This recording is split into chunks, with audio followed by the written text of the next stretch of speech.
Now this might just be a case of the Baader-Meinhof phenomenon, but I feel like alcohol markers are the internet's current favourite art medium.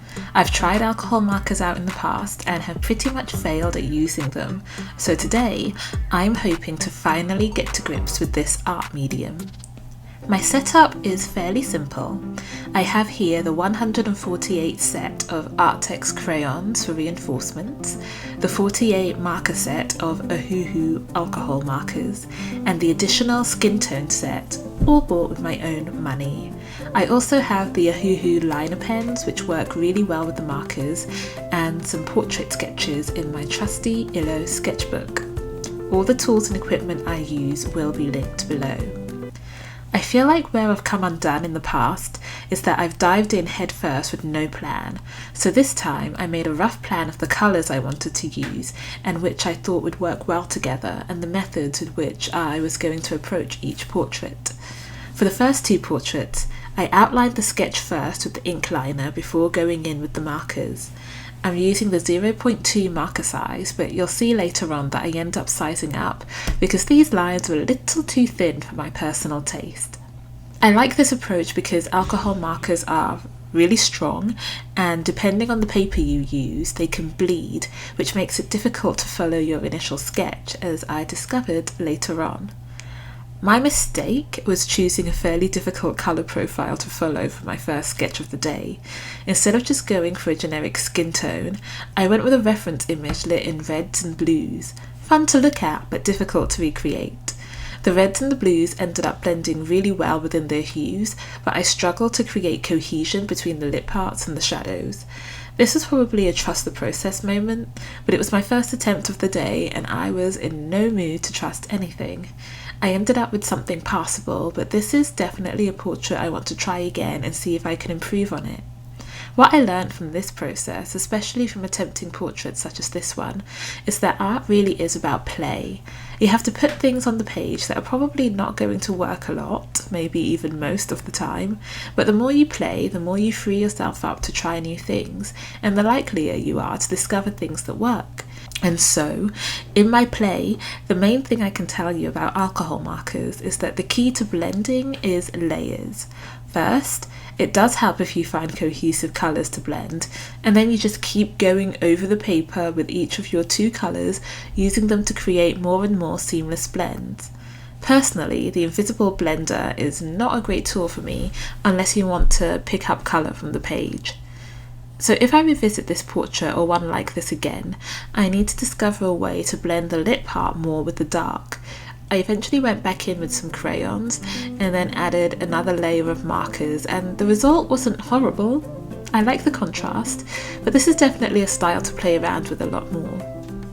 And you can see here that I wasn't happy with how thin my line work was, and so I went over it with the bullet nib of a marker.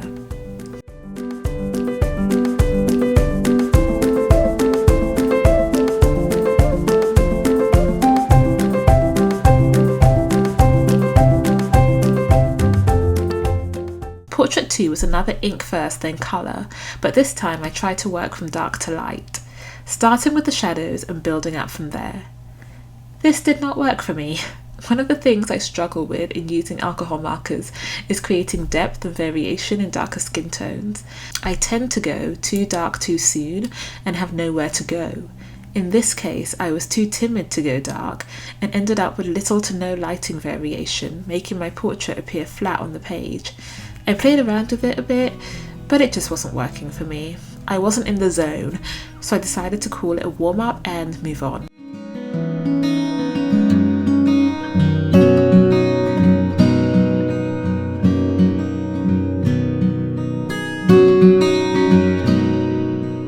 I kind of feel like this lady with the dreads was a little bit of a breakthrough for me.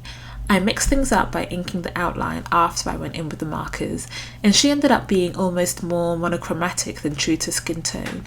It also revealed to me that maybe where I've been going wrong is that I've been trying to do too many things for the first time at the same time. Maybe what I need to do next is experiment with monochrome portraits and just concentrate on building up layers, creating depth and shadow and light within a single hue, and then once I'm comfortable with that, I can build to limited palettes and beyond. When it was time to ink, I chose the 0.5 liner, which was much more in my comfort zone.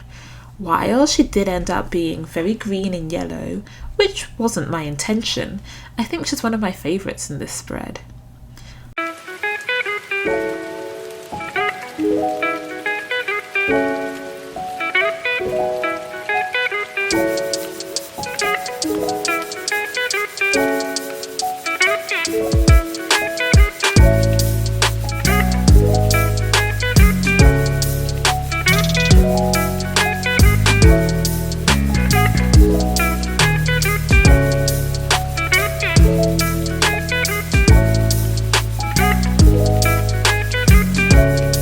I'm not going to say that I had it all figured out with the last portrait, but things were beginning to click into place.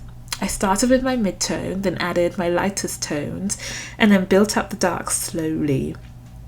Also, I mainly used colours from the skin tone marker set, which means all the colours were pretty cohesive and therefore blended better together. And something I thought I wouldn't like, but ended up loving, was that instead of outlining with black ink, I chose to use my crayons to add texture and softness to the piece. And now, I think it might be my new favourite thing to do with alcohol markers.